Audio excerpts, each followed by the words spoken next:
Assalamualaikum warahmatullahi wabarakatuh.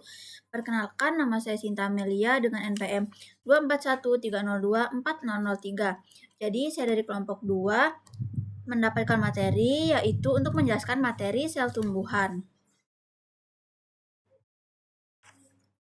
Baik. Jadi pengertian sel tumbuhan. Sel tumbuhan adalah unit struktural dan fungsional terkecil dalam tubuh tumbuhan yang memiliki kemampuan untuk melakukan berbagai fungsi vital seperti fotosintesis, pertumbuhan, dan reproduksi. Setiap bagian tumbuhan terdiri dari sel-sel yang bekerja sama untuk menjaga kelangsungan hidup tumbuhan tersebut.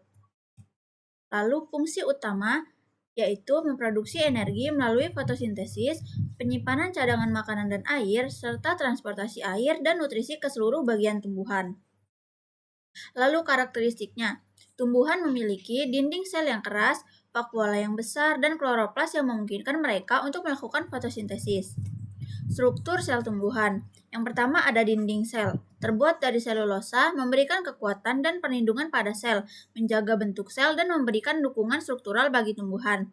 Lalu ada membran plasma, memisahkan sel dengan lingkungan eksternal, mengatur masuk dan keluarnya zat seperti air, oksigen, karbon dioksida, dan nutrisi. Lalu ada sitoskeleton. Strukturnya berbentuk benang yang mendukung bentuk sel dan berperan dalam pergerakan sel serta pembelahan sel. Lalu ada nukleus atau inti sel, berfungsi mengatur aktivitas sel dan penyimpanan materi genetik berupa DNA.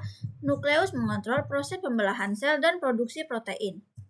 Lalu ada vakuola, kantungnya besar berisi air, enzim, gula, dan garam, menjaga turgor sel, dan memberikan dukungan struktural pada tumbuhan.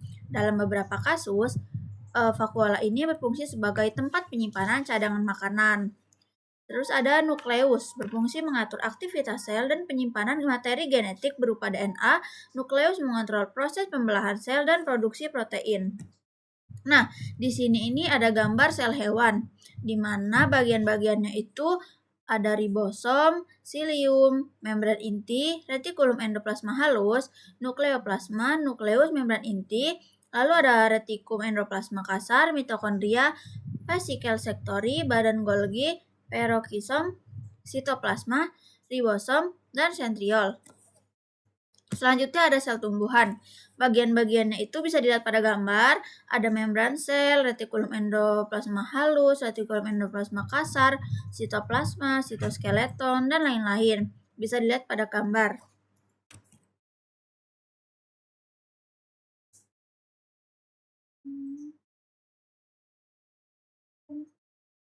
Nah, selanjutnya itu ada perbedaan sel hewan dan sel tumbuhan.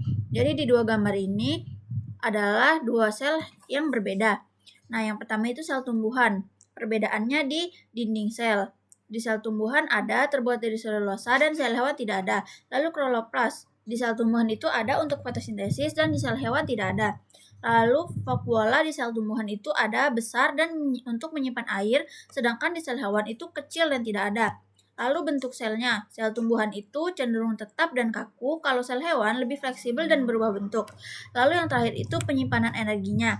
Kalau di sel tumbuhan, penyimpanan energinya itu sebagai pati, sedangkan di sel hewan sebagai glikogen. Lanjut ke fungsi organel dalam sel tumbuhan. Yang pertama ada kloroplas, tempat fotosintesis. Lalu mitokondria untuk menghasilkan energi atau ATP, ribosom reproduksi protein, retikulum endoplasma sebagai transportasi zat dalam sel, dan Golgi untuk memodifikasi dan distribusi protein. Selanjutnya ada fungsi organel dalam sel tumbuhan. Yang pertama ada kloroplas, tempat fotosintesis, mitokondria menghasilkan energi ATP, ribosom sebagai protein, retikulum endoplasma sebagai transparasi zat dalam sel, dan yang terakhir Golgi untuk memodifikasi dan distribusi protein. Selanjutnya, proses fotosintesis dalam sel tumbuhan.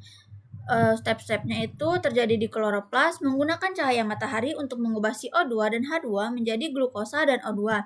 Reaksinya itu 6 CO2 plus 6 H2O plus cahaya menghasilkan C6H12O6 plus 6 O2. Nah, kesimpulan dari presentasi ini, sel tumbuhan itu memiliki struktur unik seperti sel, vakuola besar, dan plastida. Sedangkan organel dalam sel memiliki fungsi penting dalam metabolisme tumbuhan. Lalu, fotosintesis adalah proses utama dalam produksi energi bagi tumbuhan. Sekian, terima kasih penjelasan singkat dari saya.